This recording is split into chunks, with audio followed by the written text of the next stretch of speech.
Ian, Yes. shall we begin? Let's. Okay, let's do it now. You're listening to episode 100 of Text Message with me, Nate Langson. And me, Ian Morris. And for the first time ever, with you, our live studio audience. It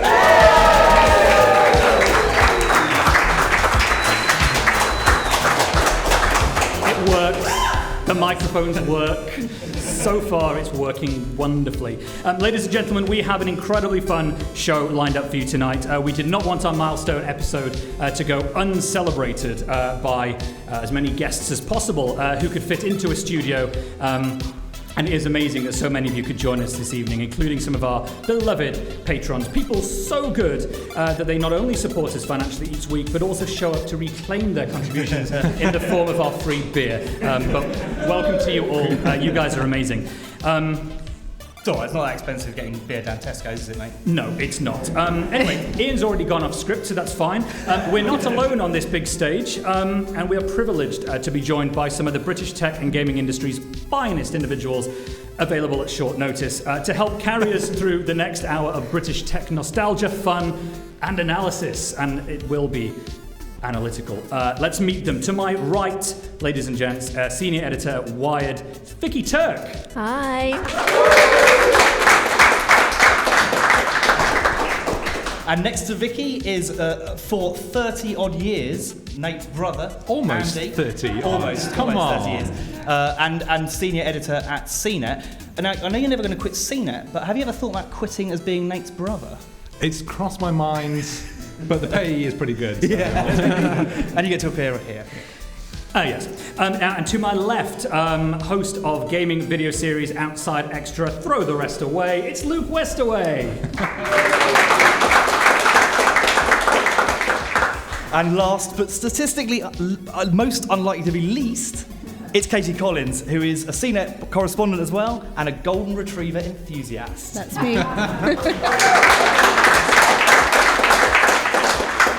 Now we're taping tonight's landmark live show at TechHub. Big thanks to them for hosting us in this great venue at relatively short notice here on London's Ropemaker Street. Fun fact this, everybody, Ropemaker Street is in fact my second favourite street name in the whole of London. Does anyone want to hazard a guess at what my favourite street name is? Not the very rude one, Andy. No. Knight Rider Street, near St Paul's. No, not that one. No, the correct answer is Poultry. Poultry is the answer. Was anyone else expecting a good fact about rope making there? Yeah, As I was. Have you got one? I don't like to string people along. That wasn't even on the script. Anyway. Wasn't even on the script.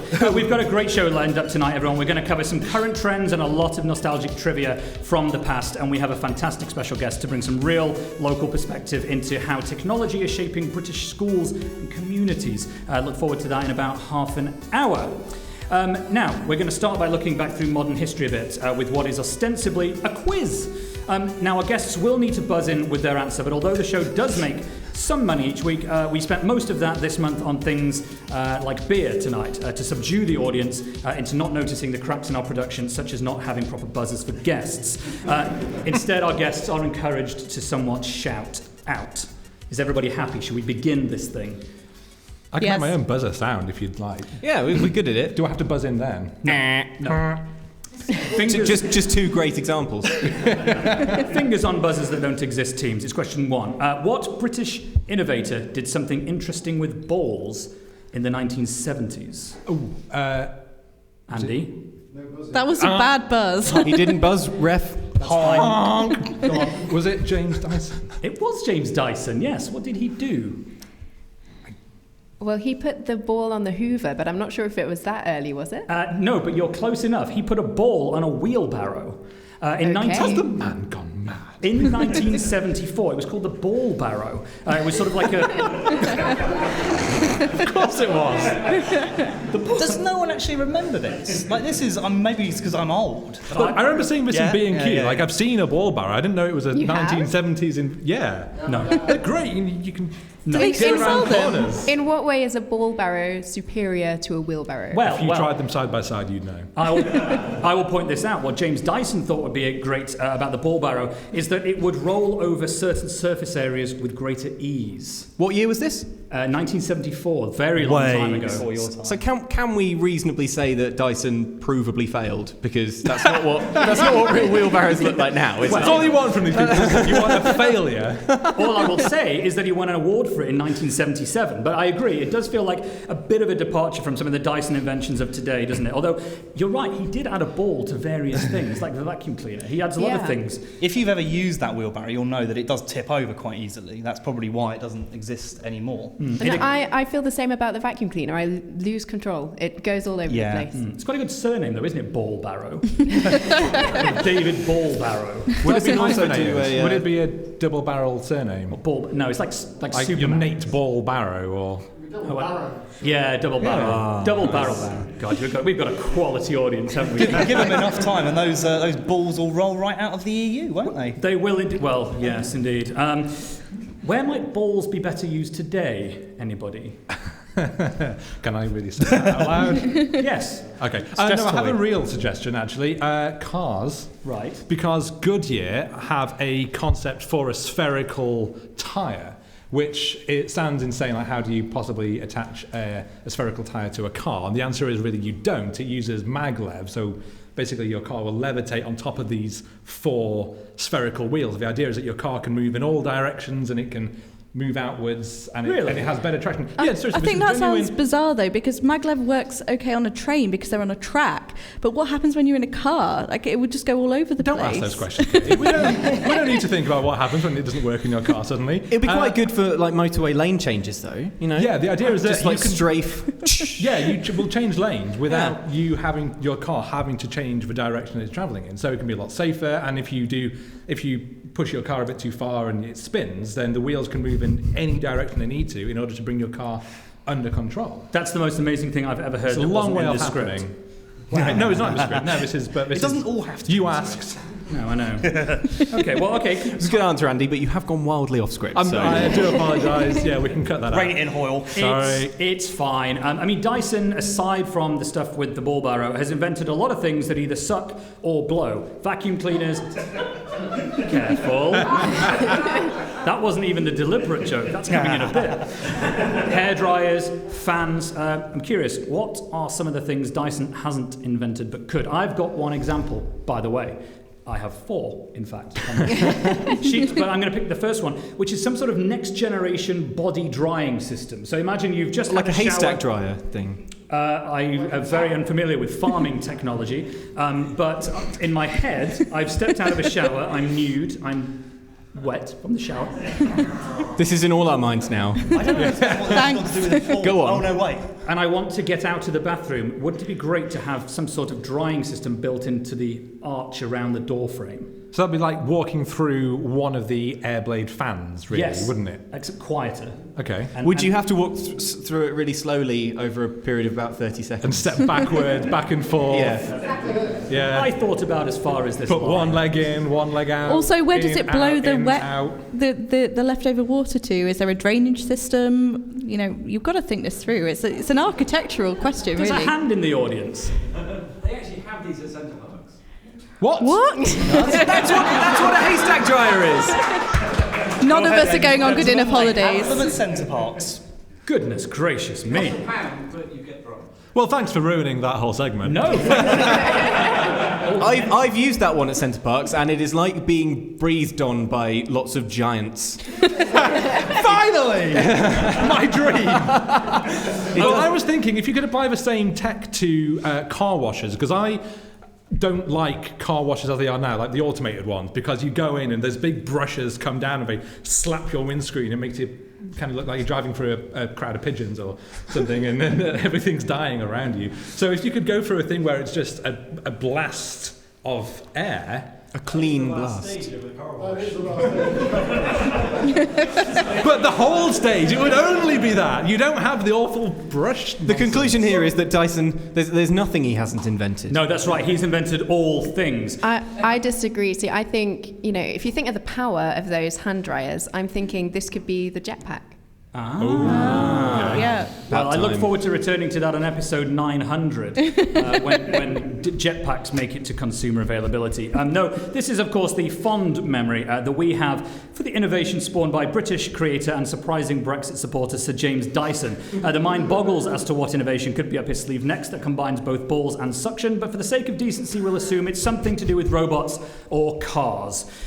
Question 2, fingers on virtual buzzers here. Let's move into the UK gaming history. Teams, a series of fantasy video games developed by British video game studio, or a video game studio, allowed the player to win the affection of the in-game public by demonstrating a number of bizarre skills, including whistling and making flatulent sounds. To whom and to what do we owe this innovation? Luke's poised. Oh, you got there first. Siri has gone off on my desk. Carry on, Luke. That was me, sorry. Yes.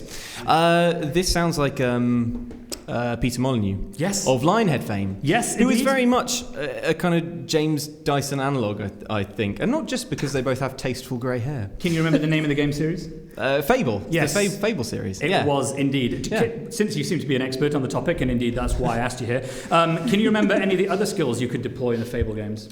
Yeah, you could get a dog to dig up things for you. You could. You could be a landlord. You could either be a good or an evil landlord. I think that was nice. Fable 3. Yeah, that's right. Uh-huh. What wonderful escapism games can bring. Well, we're going to come to some weird simulator games. It includes the title Crane Simulator. On the back of the box, feel the thrill of the night shift.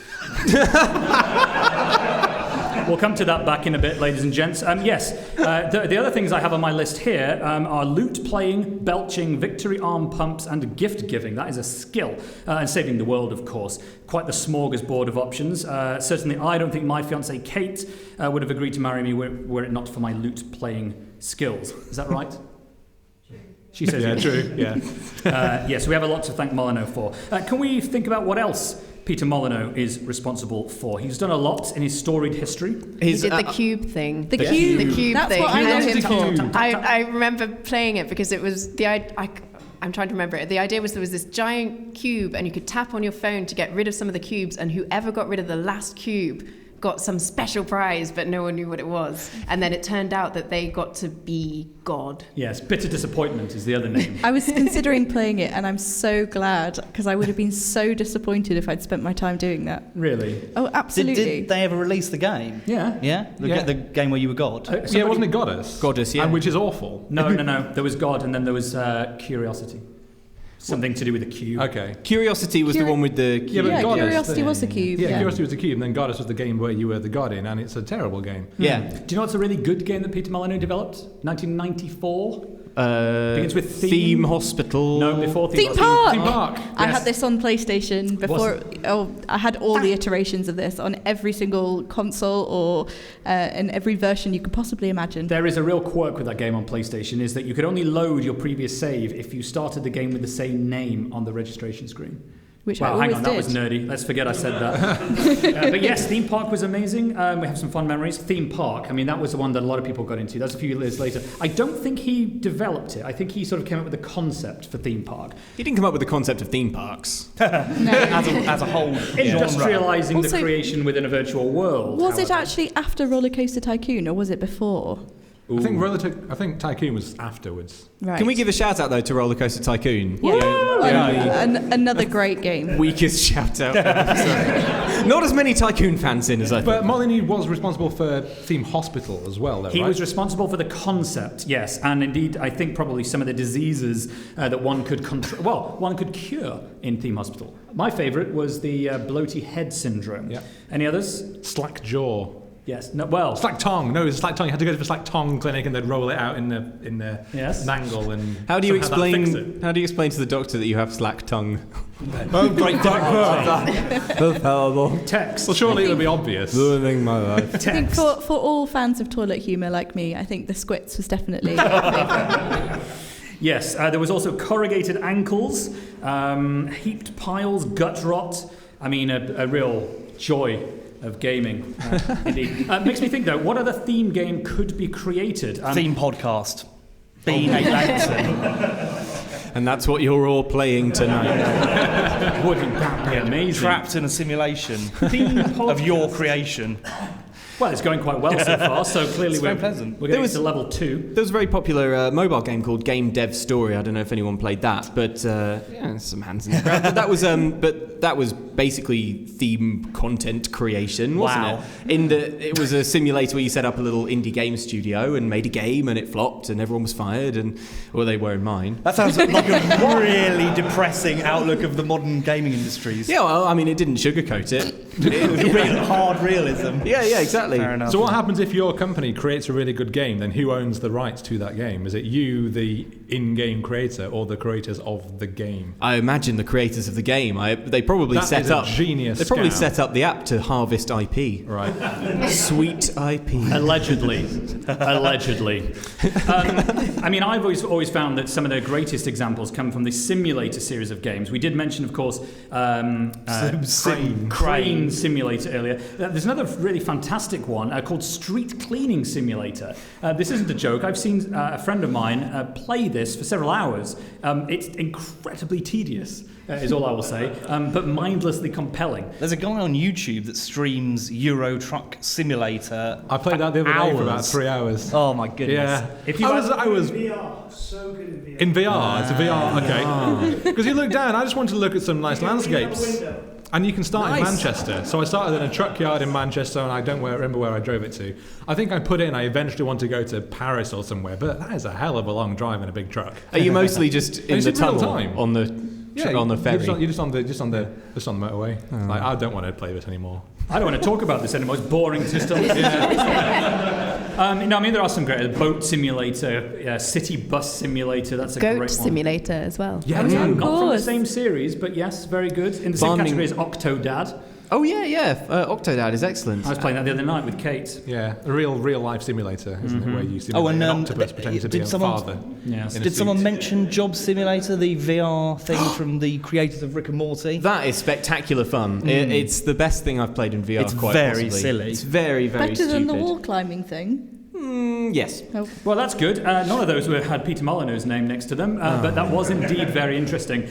Generally speaking, this was, of course, an excuse for us to poke our noses into the products from British gaming kingpin Peter Molyneux and his eccentric twists on blending real-world experiences into his studio's virtual realities. I, as a point of reference, was once able to spend a wonderful evening having my pet dog dig up prophylactics, which Luke referenced, I think, earlier, then convincing someone else's wife to accompany me to my temporary trailer for a bit of romance after impressing her by whistling and showing off a severed head I'd been carrying around. Thanks to Molyneux, I was also once able to do this in Fable 2. Now, moving on to round 3. Fingers again on the non-existent buzzers. I'm very impressed with how you're dealing with the lack of forward planning on the buzzing part. This is better known as things I didn't know 10 days ago.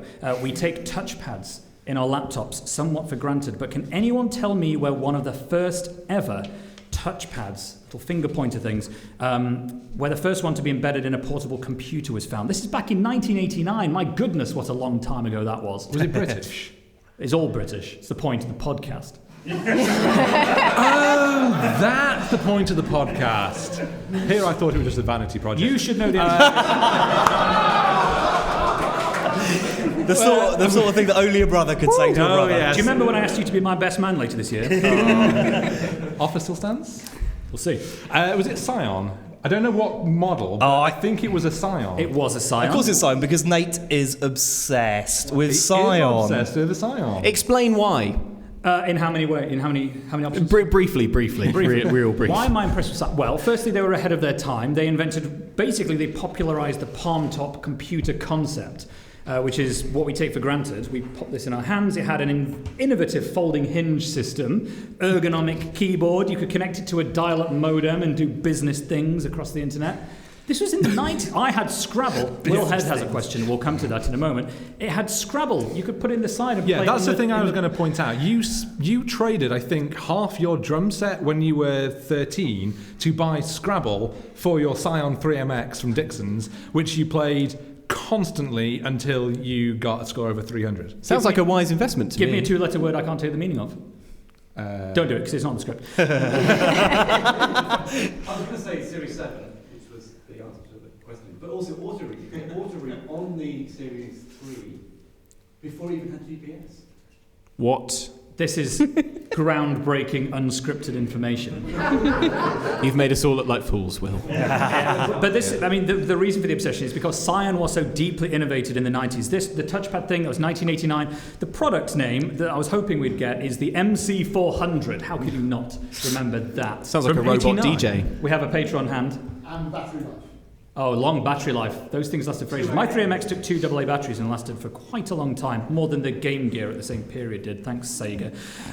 No, the MC400 Sick ran... burn to Sega. Are we just airing grievances? Not real from that one. Yes. The Scion MC400, it ran a multitasking operating system with a graphical user interface called EPOC, EPOC. It was around for a very long time. In my opinion, it really was one of the finest uses for a dot matrix display, aside from teletext and train timetable boards. It's a close race, though. Nate was a dynamic and interesting 13-year-old, you can tell, can't you? Such good times growing up. Now, just to advance on this topic a little bit, can anyone tell me where the EPOC system ended up, or at least bits of it? Will Head knows all the answers, so we're not going to him again. Where boss? I'll give you a... Oh, close. I'll give you a clue. Honk! Hoyle. We've all started Something honking. with Nokia. Yes, it went into Nokia phones. Great. There you go then. That's fine. The Scion software group, the group that made this stuff, rebranded as Symbian. And so the Symbian operating systems made popular by Nokia and friends in the 1990s were a direct descendant of Britain's Scion software. Isn't that amazing? That is amazing. It is amazing. Where are they today? Well, question well asked. What other memorable inventions have British innovators come up with over the years? Please, panel. I've got one. The wind-up radio. It was created by Trevor Bayliss in the 1990s. He was. Do you know what he appeared on that I didn't know? I did. I do know because Ian sent me a hilarious video earlier today. We should tell the audience. He appeared on... The Big Breakfast. And you can all go and watch the video. I'm sure Ian will send you the link if you want to see it. Yeah, it was quite funny. I mean, he actually once said he made very little money from this invention, the wind-up radio in the 90s. He lives on an island with a very funny name. It's called Eel Pie Island. I didn't know that was a real place. I thought it was a joke, but it is real. But yeah, he was a presenter, sort of, on Channel 4's Big Breakfast. He would talk about gadgets and things in a shed. In the video in question, he's wearing an orange leotard of some kind, and then Johnny Vaughan hits things without. It was the 90s. It was the 90s. We were all in leotards of some. Have you ever thought stripe. about bringing that back, Luke? You're a presenter and a host these days on video. I'd love to see you in a I leotard. think I'm enough of a thought leader to bring back the leotard. I think you should give it a go. Definitely. If I do nothing else with All my in life. favour? Aye. Well, surprise everyone. Well, These are all stage clothes. They all tear away. Anybody else got a famous British innovator? I can only think of the Sinclair C5. Oh, the little car thing. That's a very, very demeaning way of putting it. That's coming back.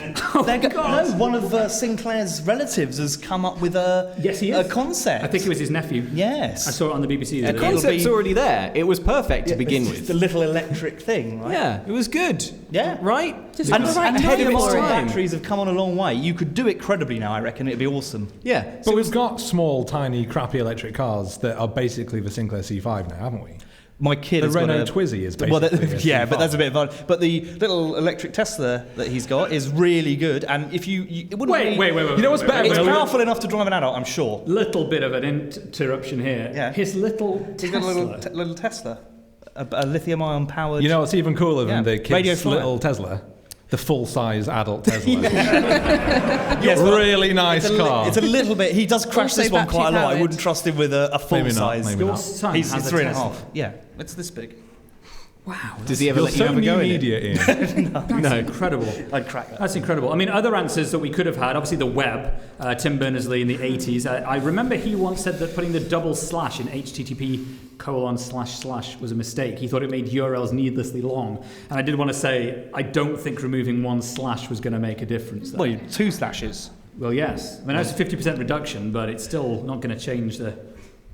I think we can Anyway. all agree it goes Sinclair C5, internet, and then some other things. Ball barrow. The ball barrow, The yeah. rest of human endeavour. Yeah, Well, yeah. there was also the thermos, British invention, in 1892, automatic kettles, Thanks to Peter Hobbs in automatic in the sense. Well, electric, like you don't. Oh, they tick off when they boil. They don't do the whole. They don't. Get Did they used to just get hotter and hotter and hotter and hotter until your house caught fire? Well, they used to boil all the water away. Really? Yeah. Well, if you put one on a hob, that's what happens, isn't it? He called the first one the boil bath. That's great. Actually, just put water in a toaster. They should put a ball on a kettle, so that when it boils, it rolls off the side. There was also cement, the lawnmower, the lava lamp. Didn't know that. Linoleum, not the No Effects song, but the stuff. The toothbrush and hip replacement.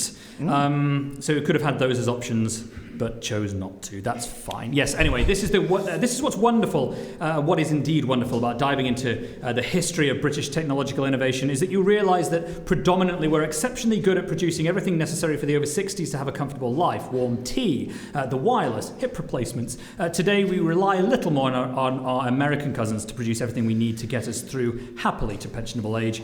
All the while looking forward to embracing the best of British through our retirement. It sounds like we're very good at creating incredible innovations that the Americans then run over the finish line in an extremely profitable way. Yes. Yeah. Yes. All the while replacing hips. Anyway, that is, I think, 2 points to Andy and Vicki. Great. Wait, there are points? Well, they're off for this bit. I mean, there's literally nothing to take away. It's apart okay, Luke. from We some can pride. bring it back. Yes, we will. But we'll return to a little bit more silliness later in the show. But it's time to do at least one thing that we normally include on the show each week and discuss a pressing issue that's happening now and not in 1990. In terms of local video and entertainment in the UK, what have we got? We've got Sky's Now TV. We've got subscription apps for ITV's back catalogue of programmes, the same for Channel 4. We've got the BFI player for movies, maybe. And of course the BBC iPlayer is a no-brainer. And on top of that, we've got our American offerings like Netflix, Amazon Prime Video, and they've got, in the US at least, Hulu as well. And Hulu has said, I think, they'd like to bring the service across the pond at some point. They're all commissioning their own exclusive programming. It's a lot of services to consider subscribing to, made more stressful by the fact that they keep their exclusives to themselves. Yes, and I want to watch things on Netflix like Kimmy Schmidt, but I also want to watch things on Amazon like The Grand Tour, and so it's getting quite fatiguing now. I feel like I can't subscribe to all these services and have money left at the end of the month for beer. And it's starting to feel like a subscription to all these things is as expensive as a Sky or Virgin package. It is, and the question is, of course, do we want this as our future for entertainment? Do we, as Brits perhaps, just thinking on our little island here, believe that it's better to have a wide selection of individual services we need to subscribe to versus relying on our local incumbents like Sky, Virgin and the BBC, who are increasingly threatened by the new kids on the block? I'm curious. Let's turn to Katie. How do you consume TV? I've seen Katie consume TV. Just starts at the edges, nibble here, takes down the whole screen, sucks down an HDMI cable like spaghetti. Sorry. Well, thank you for ruining my private habits, telling them to everyone. No, I think I'm fully a product of my generation in that... Blame society. I mean, that's just the first point. But the second point is that I subscribe to multiple different services. I subscribe to Netflix, I subscribe to Amazon and to Now TV. And the way that I look at it is that I pay, I guess, between £15 and £20 a month for all of these different services. So still a little bit less than a standard subscription to something, isn't it? Yeah, it definitely is. And I've subscribed to Virgin and Sky before when I've been, living in house chairs and, as we millennials are destined to do forevermore. But I genuinely think, it's about the price of a cinema ticket in London, and that's one film a month. In London, it certainly could be. Yeah. A cinema ticket is 25 quid? No, it's between 15 and 20 quid. What? If you're going to see a cutting-edge film like... and it does depend. Like, if you see it in premium special 65mm, then it gets expensive. And That's also, about right, I think. 15 to 20 quid. So I remember it was like 6 quid. Especially if you factor in a snack. Yeah. Well, do you know the average... Quickly mounts up. I actually looked this up. Do you know what the price of the average cinema ticket in the UK is right now? Go on. Might surprise you. £10. No, £7.40.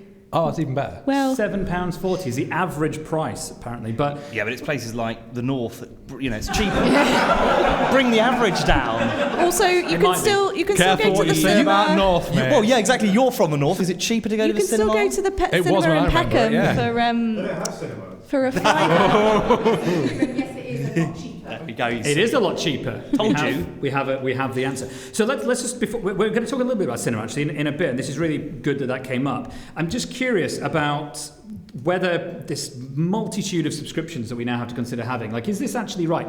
We have so much access. I mean, we could even factor in things like YouTube into this. Snapchat wants to create original programming. They're all sort of ad-supported packages, but it's actually an enormous amount that we have to consider as opposed to what we're used to, which is pay for Virgin, pick, do you want some movies, do you want some sport? That's it. It's simple.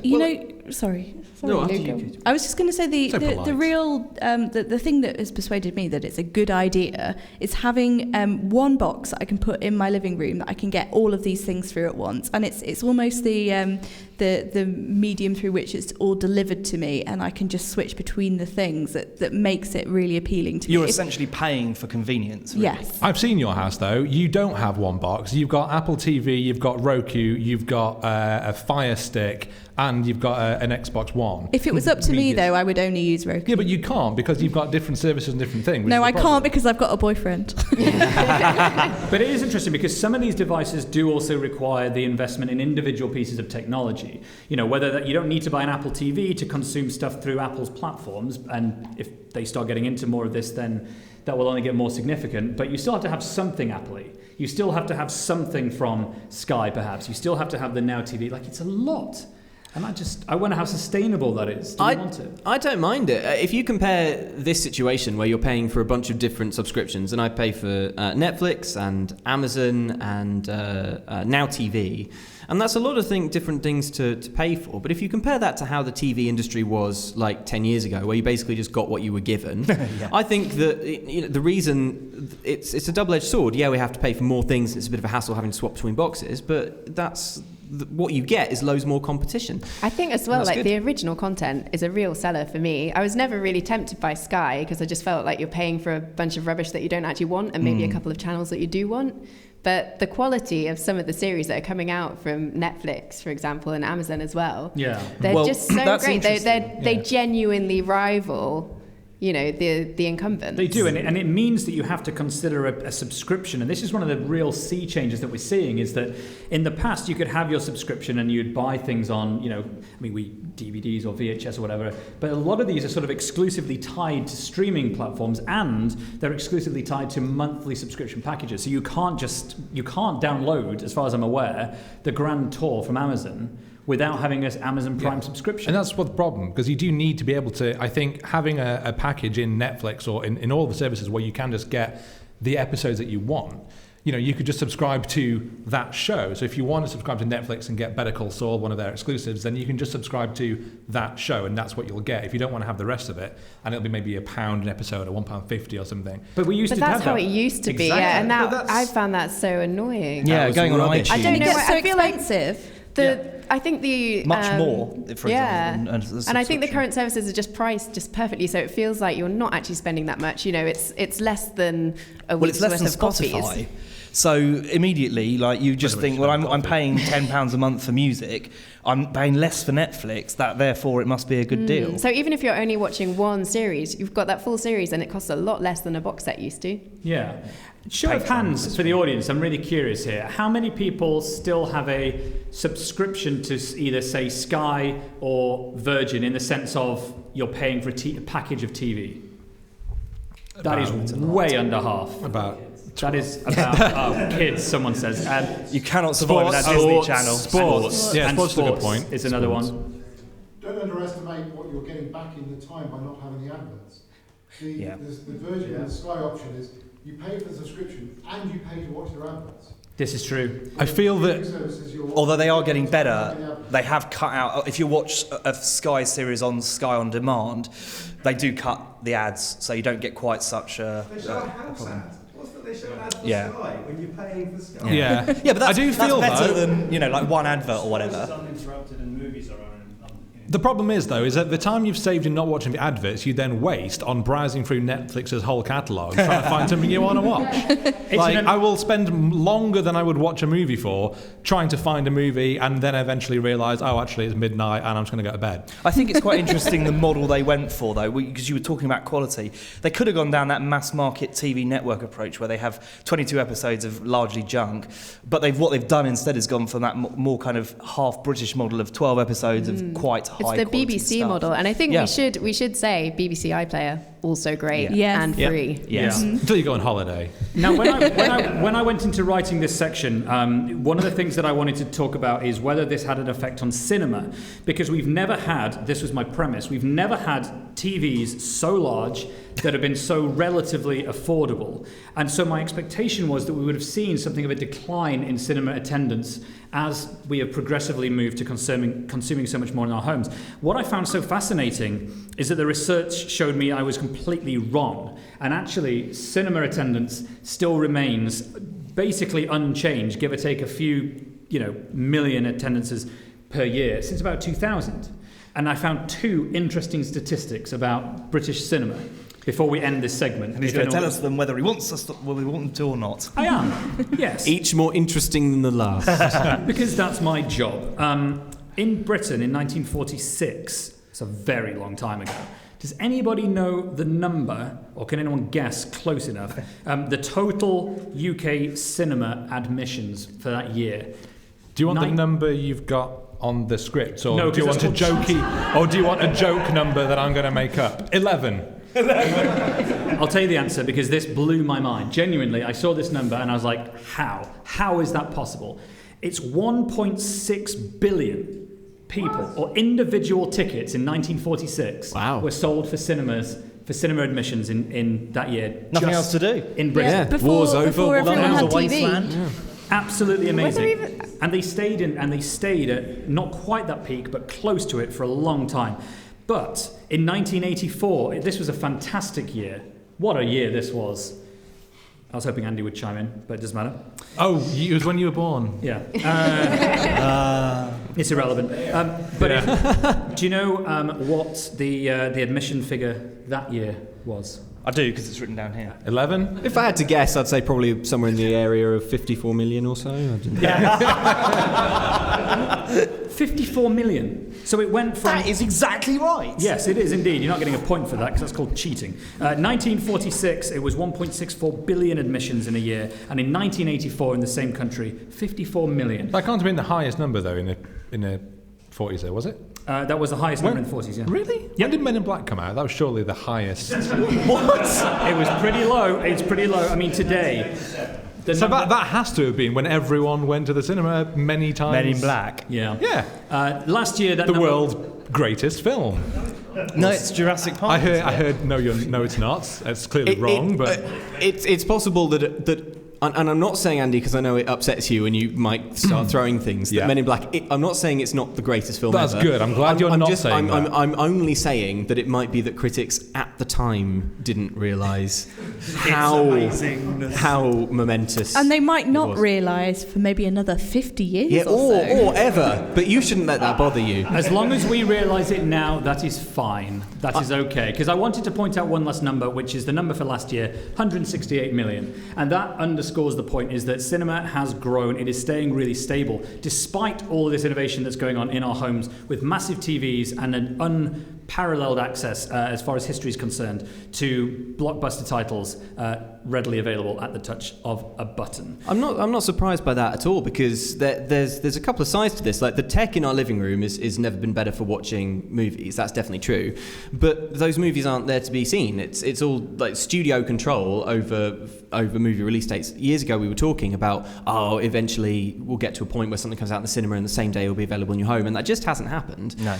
And that's the reason I think why cinema attendance is so high, as well as the fact that generally I think we'd agree that now, like the last sort of 5 years or so have been a really good time for TV and movies. Like, there are so many good ones. It's really It's great. almost like they're good separately, and you feel like a movie would be better appreciated in the cinema. I do, And yeah. there's so much good stuff at home on TV. You don't need to watch films maybe quite Exactly. so much. They are so separate in my mind. Yeah. I don't watch very many movies at home. But cinemas are awful places to be. Well, that is a conversation for another day. We'll leave that hanging there. And personally, I think it would be better if we could just get rid of the artificial geographical restrictions, such as our current inability to legally stream The Handmaid's Tale in the UK simply because of the soil we sit on.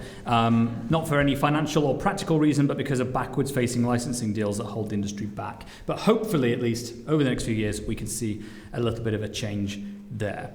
Now, we are going to move into another segment, an interview. This is going to be a real treat for everybody, I think. We do have to ask our wonderful panel here to just depart the stage for a few minutes, if they, It's fine. if they don't mind.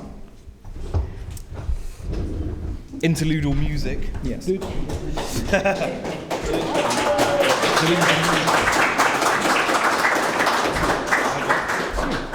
Oh, right. Right, okay, thanks, Nate. One of the things that struck me about having a child who's coming up for 7 is the way she's using Minecraft to build things. She's taken to it like a duck takes to water. So I suppose I shouldn't be surprised that kids are good with that sort of thing. I remember when I was a kid how I used to like building things in the computer, you know, doing little bits of coding. And we're starting to see Microsoft as encouraging it with its educational package for Minecraft. And, you know, there's a lot of amazing stuff. So with that in mind, we have a special guest. We do, because it is such a great topic. So we want to spend a few minutes looking at how global efforts are benefiting local causes outside of this metropolitan London and other large cities, specifically how Minecraft is benefiting schools in Wales. So, ladies and gentlemen, please welcome to the show a very special guest here for the evening from Ferndale, South Wales. You're going to love him. Assistant head teacher of Darran Park Primary School, James Protheroe.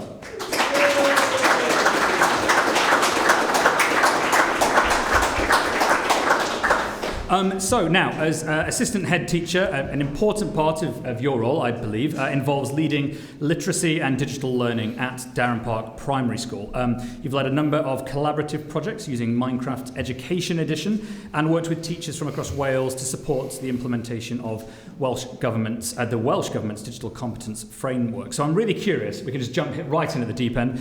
Can you describe some of the Minecraft projects that you and the kids have been working on and sort of how they work? Maybe we can start with that great mine project you told me about. Oh, yeah, definitely. Well, I suppose our Minecraft journey all started with a project that was very, very sort of personal to the locality of the school. So our school is in the Rhondda Valley, which was very famous for its coal industry, around 100 years ago.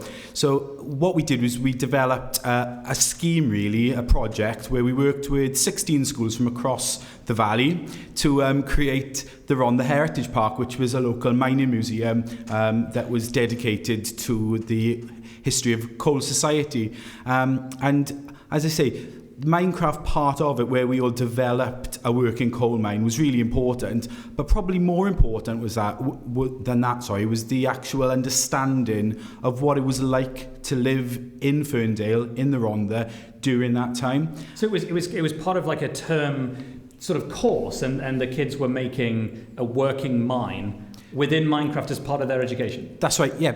So they visited the Rhondda Heritage Park. They did, in terms of the historical inquiry that they would normally, those skills they would normally develop within a history project. But with this project, we very firmly based it around the collaboration between the different schools within the valley, and actually got each school to focus on a specific area of the coalface, whether it was above ground or below ground. And what was brilliant about it actually was within the valley, the Rhondda Heritage Park, which is a museum dedicated to the history of mining, is central to everyone. So it's something we all walk past, something we all travel past. So it was a really good sort of leveller in that sort of sense. And the schools were collaborating together to produce this? Yeah, each created a different part. We held a big sharing event where they actually discussed each part, and I think for me, still what gets me today is when I show them the recording of what they developed, the fact they can talk so richly about the experiences that they had during the project, but also about the history that they learned during that time as well. Do you think it really helps kids get a handle on what, you know, the heritage of the area and how they, you know, what it would have been like to live in that time and do that job? Definitely, and I think what the pupils did at the end after they'd built it, they created a multimedia presentation where they actually voiced over the different bits, and I was astonished how much they actually remembered the topic, because there's always at the end of a topic you think, well, what have they learned? And I think from this, the video that they produced actually shows what they've learned, and you know, and actually talking to them today about what they've learned, illustrates that. And it's interesting because you instinctively think that maybe this is something for much older kids, but we're talking primary school age, right? It's like 5 to 11 years old. Yeah, definitely. We use Minecraft from our year 1 pupils to our year 6 pupils, so sort of from around 5 to 11. But it's always within the context of a rich learning experience. It really accompanies good teaching and learning and transforms a theme or an activity, and the children are using Minecraft anyway, so to get to that level as a hook is amazing, really. Yeah. And tell me about the Roald Dahl project that you did. That's I saw that on one of your blog possibly before today. Great. I'm glad you saw that. That was, so this time last year, schools particularly from Wales, were celebrating Roald Dahl's 100th birthday. And I thought, well, what would be really cool, I suppose, was for them to create the world of Roald Dahl, but then obviously the context still had to be the learning and what they'd get out of it. So I thought, well, what about trying to fuse developing literacy skills within a Minecraft context? So we developed a 3-week literacy unit where pupils developed, focusing on the settings, the really rich settings from Roald Dahl's books. And I thought, okay, we'll do this as a school and we'll put that out there to see how many other schools want to join us. So 92 schools from across the world ended up taking part in the project. We looked at, so if I talk personally from my classroom, we looked at the text like we normally would. And I said at the end of the lesson, okay, so I want you to show me your understanding of the text through building that setting during Minecraft, which took them very little time, at all. As a teacher, I've really quickly understood I don't have to teach them how to build in Minecraft. They'd look at me as if I was stupid, I think, if I did try and do that. So we did that, and then I thought, well, we can't leave it there because the reading skills are really important, but how are they going to develop into their writing skills? So we looked at using Roald Dahl themed narratives where they developed their own settings, created those within Minecraft Education Edition. So, for example, James and the Giant Peach, a really famous text. One of the children decided that she would create a text about a girl who created a picture, and every time she used a paintbrush, it got larger. So she created this in Minecraft, and I will say that particular pupil, that was the best narrative that she wrote, and as well as their writing skills, the fact they can talk about and explain and walk through their worlds, their oracy skills have really developed as well. Amazing. Did you find that with what they were interpreting from the text was very similar to each other, or did they all take away something completely different imagination-wise? Initially, I thought, it is going to be very similar, but actually, when they were recreating the text, yes, but when I said to them, okay, now you're going to use this to create your own stories, it amazed me. There was another child who created this house with trees all around the garden, and hidden within the garden there was a football pitch. And, the writing that came from it afterwards. And I think it was really important from the very beginning that this was a literacy-based project. So reading, writing and oracy were going to be the main skills they develop. But I found that Minecraft really unlocked the doors and got their inspiration and gave them something to write about, actually, and really worked well. Yeah. And what about the last one that I wanted to pick out here was something you mentioned to me called the Digital Leader Minecraft Roadshow. That was an idea that the pupils decided because they found that teachers, not pupils, teachers in schools were a little bit frightened of Minecraft possibly, so they decided to go out and train teachers in other schools as part of the work they were doing, which astonished me. So we just put it out there. The first project we did, we offered the Minecraft Roadshow. The pupils will say it was a freebie to begin with. Now they've developed the idea where they develop different projects, and in terms of developing pupil leadership has been massive. So they develop the projects, they go out, and the last meeting they had with the head teacher really made me smile, because the conversation started with, so for an hour we charge £15, is that okay? But if you'd like us for the whole day, which is probably more beneficial, it would be £50, but you must pay your own transport. And I think getting children to realise these skills linked to Minecraft, getting them out into the pupils we've got in our school. I went to that school myself, and I know sometimes they don't see what goes on in the wider world. So for me, it's really important to set it into that context. Yeah. And do you think, I can only speak from the perspective of having a daughter that age, do you think that it's helping to get girls into science, technology, education, and engineering and stuff like that, or is it just something that goes across both genders? And I think that's the really unique thing about Minecraft, is it is definitely a leveler. The majority of our pupils use it at home, and the ones that don't can see the context within school. And I think now the really brilliant thing actually is the fact that Minecraft Education Edition have brought the code builder element to it. So the pupils are able to develop the coding skills and embed them within Minecraft and see what they can create, and it really opens up another whole new element to the whole process. Really. Have you seen it improve any of the other skills? I mean, have you seen in this year an improvement in something that tangibly could be connected? Definitely. In terms of oracy, our Year 6 pupils who are leaving us now, I think we've had the highest number of level 5s for oracy. And the children are far more confident. It does give me goosebumps when people come in and speak to the children and they say how incredibly articulate they are. And I think it's because they've had the opportunity that Minecraft has. And the reason they're able to do that is, as I said earlier, Minecraft is a leveler. When they go in and work with other pupils using Minecraft, their job is done. What they create afterwards is great, and a real hook, I would say, to get them into the learning. And before we wrap up here, I was curious for anyone with children listening, what's the best way to maybe to inspire them to want to study computer science? And is Minecraft is it a good catalyst for building that intrigue? Definitely. I'd say, first thing I'd say, and the thing that I've had from my students is, my parents don't talk to me about it. So I think talking to your children is a really important thing. And I would also say talking to the schools as well about it, because I think it's a really important thing that, as I say, we did it as a trial project initially. We've never really looked back, and we invite our parents in to see the children's work. I think that's really important. But then we really actively encourage our pupils to go home and speak to their parents about the type of things and the wow that it can sort of bring to parents. But I'd say talk to your children about what they're doing, and definitely talk to their school to see if there's any way that they could be using Minecraft within their curriculum. Well, this has been a fascinating and insightful conversation. Ladies and gentlemen, please look him up online. Reach out to him with Minecraft education queries. You will not be let down, as I'm sure this evening has proved. And give a big round of applause and thanks to him for journeying here all the way from Darran Park Primary School in Wales, James Protheroe.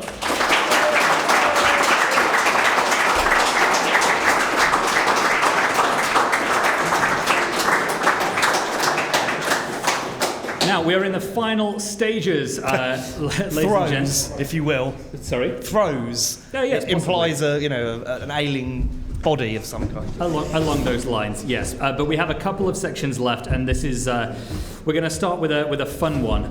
Now, during the writing of this episode, I titled this particular section "Improve the Thing." I see no reason now we're on stage, and the title is still on the script, to change that. Does anyone have any objections?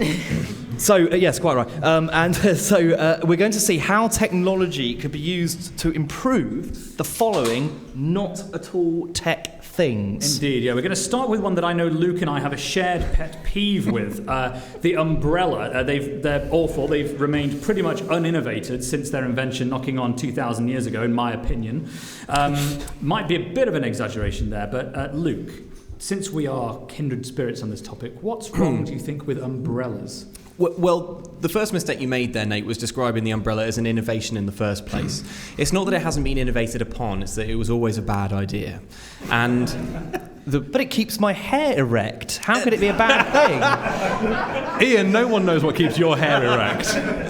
It's one of two things.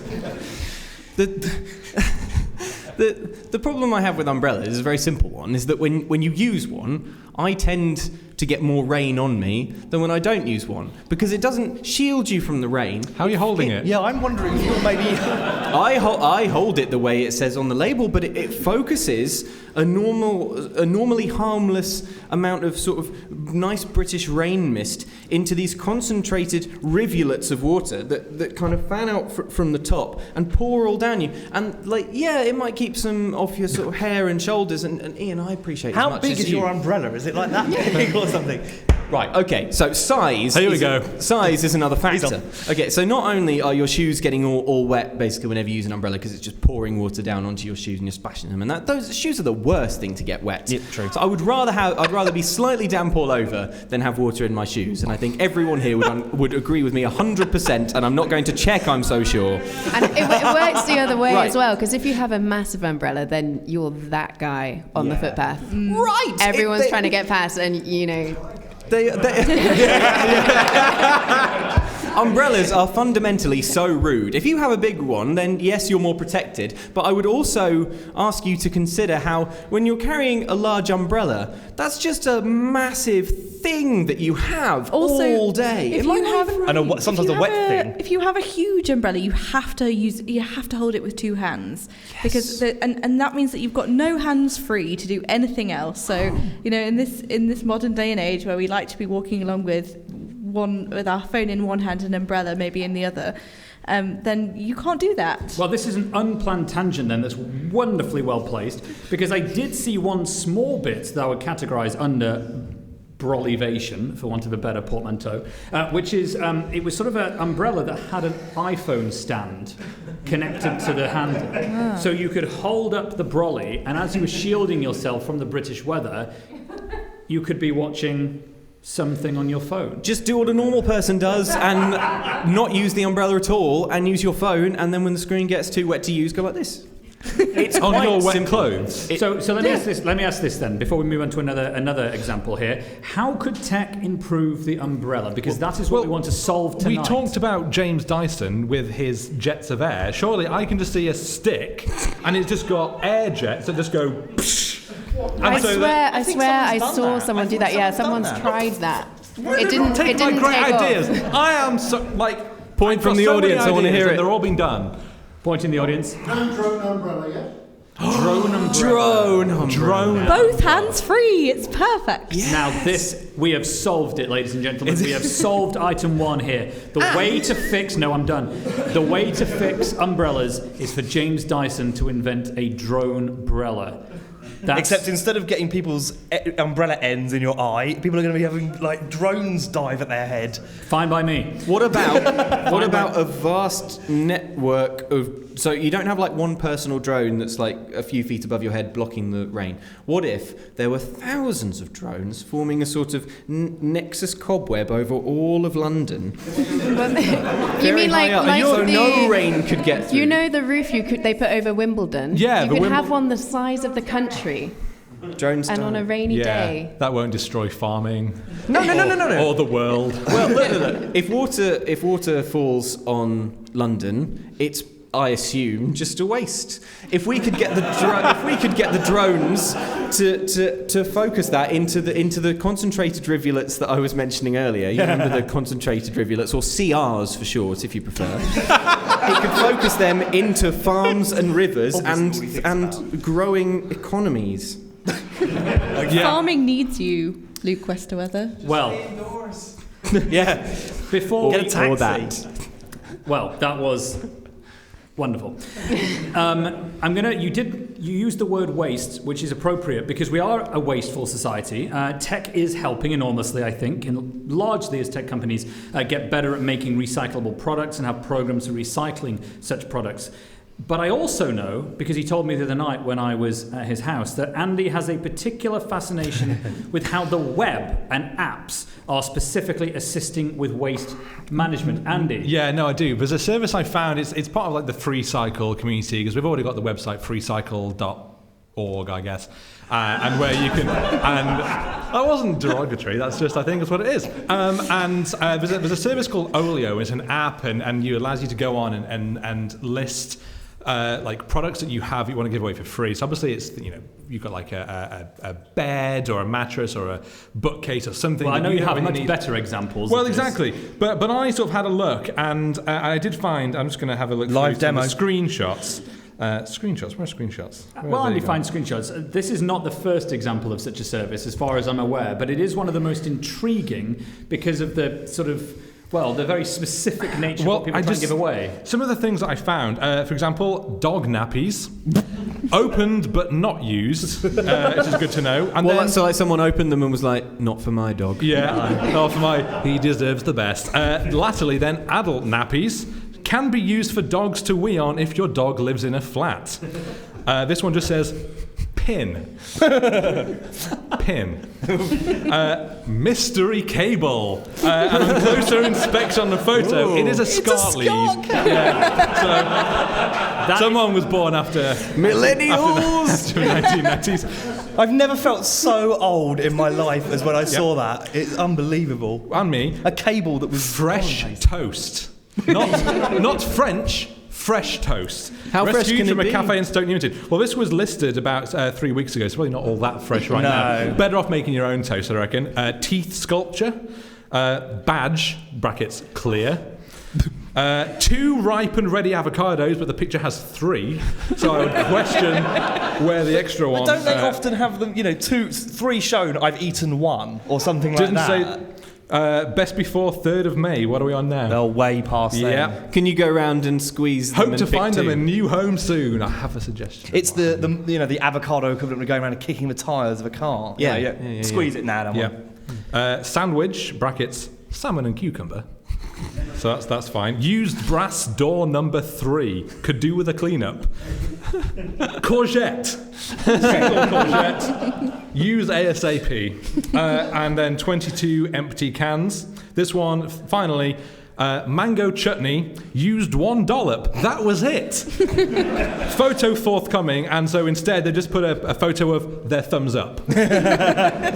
This is the way the web is helping us. I've got to say, Is it though? if you've ever been on Facebook and have gone to the marketplace there's some quality stuff. Was on that like there the same too. thing? Like a FreeCycle? It's not quite specifically sort of food based as that. Yeah, There are some weird I don't want to say things. bad, because I think what Olio is doing and what the FreeCycle stuff is doing is a really, really great service. I think the waste that we have, it's obviously far too much. We know that, and any service like that connects local people to, I happen to need an e-bookcase and this person's giving one away. Great, that's fantastic. It's just the specific items that some of these people, in particular, like the fresh produce, that really, if you don't get it within the half hour, it's not going to be very nice. The thing that's bizarre about it, though, is the fact that you have to go onto the app and manually list, I've got this courgette hanging around. Yeah. What am I going to do with that? And, I imagine it takes about as long as putting something on eBay, which is ages and ages.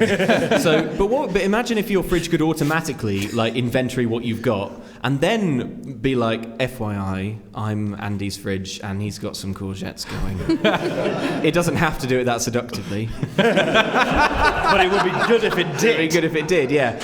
And it'd be nice if it was automated. Then that could be a really useful thing. And then But you come home from fridge, work and all your food would be gone. We're thinking, he's not going to eat that. Trust the fridge. Yeah. No, it wouldn't. Yeah. But it would be. It would. And he's got some prime rib beef. Some of it he would- bought it on Sunday. Can't have been saving it for a where's special my steak occasion. gone? Some of it would be gone, but I'd have extra food there because my fridge would be talking to the other fridge, and Andy's fridge would be like, Andy's got courgettes going, and mine would be like, interesting, Luke hasn't eaten all his beans. And so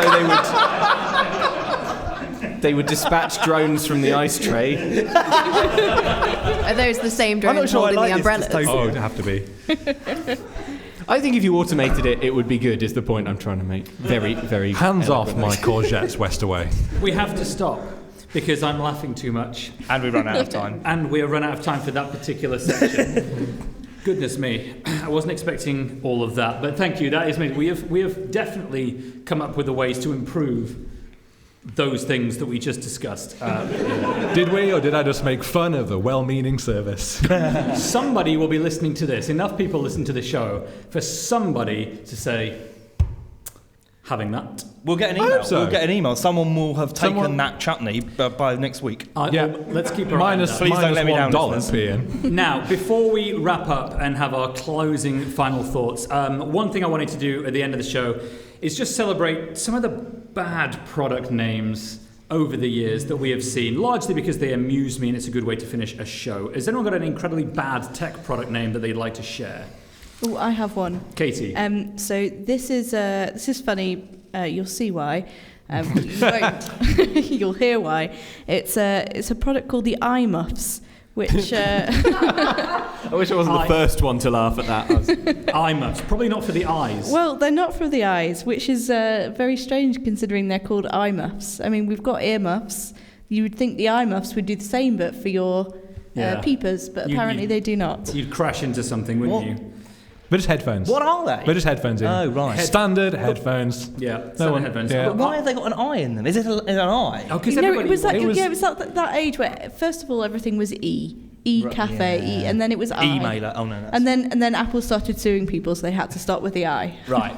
A favourite of mine is the DigiScent iSmell, which apparently was a personal scent synthesizer. There was a prototype that connected to PCs via USB and was designed to emit a smell when a user visited a website or opened an email. What? Which websites? Well, exactly. What would CNET smell of, one wonders? Lavender. Roses and happiness. What do you imagine Facebook would smell of? Just disappointment and Sadness. just like the Those smell of aren't someone who hasn't smells. showered for a while A but followed you hospital. for a long time down the street. Instagram would smell of everyone else's food. I've got to put a bad name vote in for the Sound George. Oh, the Chestnut Hill. The Chestnut Hill Sound George. iPod dock, I believe. It was an iPod dock, but the Sound George of all the names. G. George, like the G-O-R-J, name. like George. Like George. Curious George, but Sound George. No, George. No. No, that would be Gorge, with a hard G. No, a George as in the Sound George, the man you really want taking care of your audio. George. Just Anyone got George, the Sound George. I really like the Chestnut Hill Sound George because a lot of technology has a lot of X's and like I's and serial numbery sort of names that are very hard to keep track of. But Chestnut Hill Sound George sounds like a place and a person. And I just think that's nice. It'd be good if the new iPhone was like the Holland Park Jennifer. Well, since you had such an insightful comment, do you have a favourite bad game name from the throes of history? Pick one. Well, we were talking about... What was the one we were talking about Peter Molyneux making? The one that was actually the name Goddess. Oh, Goddess, yeah. I thought that was pretty weak. Yeah. Yeah. Anything with an acronym. Yeah. There's yeah. one of my favourites was Golf Magazine presents 36 Great Holes starring Fred Couples. Golf holes. Yeah. I assume so, yeah. Assume what you Right. like. It's a strong assumption to make, and I shouldn't, but... There was also the incredibly unfortunate Touch Dick, D-I-C, which was a touch-enabled dictionary for the Nintendo DS. I mean, not only a bad name, but an actually terrible idea. Yeah. Yes, it is What do you a need bad a idea. touch dictionary for? Because it was a touchscreen. The DS had a touchscreen. I understand so the it was concept, Touch but Dick what- but- Dictionary. Yeah, but why do you need... Yeah. They didn't put that on the box. Touch Dick, brackets, Shanary. I mean, I guess that was a product of its Japanese heritage. I believe, I may be wrong, I actually believe it might have been South Korean. But I think it was certainly So it was a translation issue. yeah, a bit really. lost in translation there. a little bit. The other one, lost in translation, just before we wrap up. This was a Japanese game, but it was released over here. Tactics Ogre, Let Us Cling Together. I think that's sweet. It is rather sweet, isn't Most video games are about the end of the world in some form, and what else can you do but cling together? it? It was a fairly violent game, but the title inspired a hug. Which is rather beautiful, and it's a lovely note for us to end on. And do let Luke Westaway know if you'd like an embrace of some kind. Yeah, I'll embrace literally anyone or anything. That's the Westaway promise. I've seen it done. There's a rather intimidating bear behind us that's got its arms out ready. I think he's ready for you, Luke. Would you say he's trying crying to out to you. He will bear arms.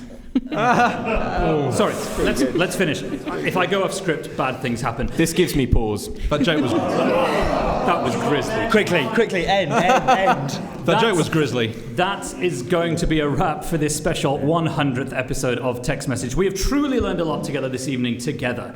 I said that twice. From ball barrows to the future of the umbrella, from Fable's lasting teachings about social etiquette to the road ahead for British media consumption. We've also been reminded that some of tomorrow's most inspiring entrepreneurs and tech enthusiasts are currently developing their skills not in central London universities, but in small Welsh primary schools.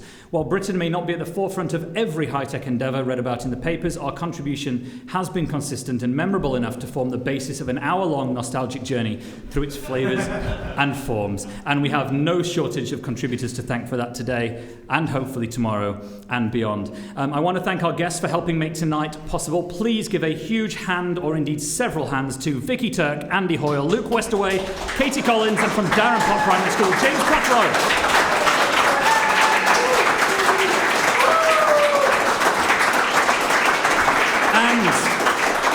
And thank you, of course, to TechHub for hosting us here on the delightful Ropemaker Street. Who knows, maybe we'll get to host episode 200 somewhere along Poultry.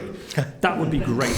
But most of all, of course, thank you. Those of you in the audience here tonight and those listening for 100 episodes at home over the last 3 years. And, of course, to our fantastic patrons. Without you, we would not have been encouraged to go much past episode 2. And I will say, before we finish, I would like to personally thank Nate for doing such an amazing job with this. He's worked extremely hard, as he does with every single show. Thank you. It literally wouldn't exist without him. He is a driving force. He's amazing, and he's the most motivated man I know, and I love him for it. Oh, thank you, buddy. That's not on here. No, I know. Well, It's gone off script! Oh no! It's gone rogue! well, from me, Nate Slangson. And me, Ian Morris. Thank you and good night. Bye-bye.